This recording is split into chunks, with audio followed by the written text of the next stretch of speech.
ওম শান্তি। শিব বাবা আমাদেরকে আত্মার জ্ঞান দিয়েছে, পরমাত্মার জ্ঞান দিয়েছে। আমরা এখন আত্মা, সদর্শন চক্রধারী। আমরা এখন জানি কিভাবে সিঁড়ি বেয়ে আমাদের নেমেছি। আমরা সত্যযুগে 16 কলা সম্পন্ন, সর্বগুণ সম্পন্ন, ডবল অহিংসক ছিলাম। আস্তে আস্তে আমাদের কলা নামতে নামতে কলিযুগে আমরা শূদ্র হয়ে গেছি।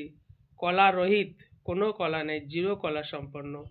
তাই শিব বাবা কি আমাদেরকে বুঝিয়ে যে আমরা কিভাবে নেমেছি, কেন আমাদের এই পতন হয়েছে।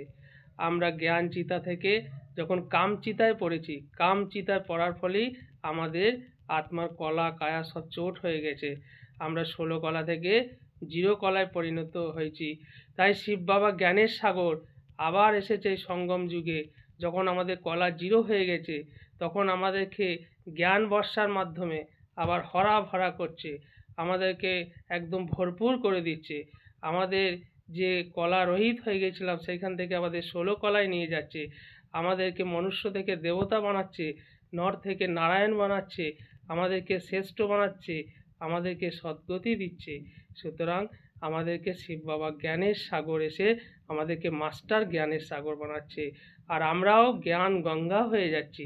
আমরাও চারদিকে জ্ঞান গঙ্গার মতো প্রবাহিত হয়ে বহুত মানুষকে শিব বাবার পরিচয় দিচ্ছি, শিব বাবার জ্ঞান দিচ্ছি, শিব বাবার মনমনাভব মন্ত্রের ব্যাখ্যা করছি। এইভাবে আমরাও মাস্টার জ্ঞানের সাগরে পরিণত হচ্ছি। ওম শান্তি।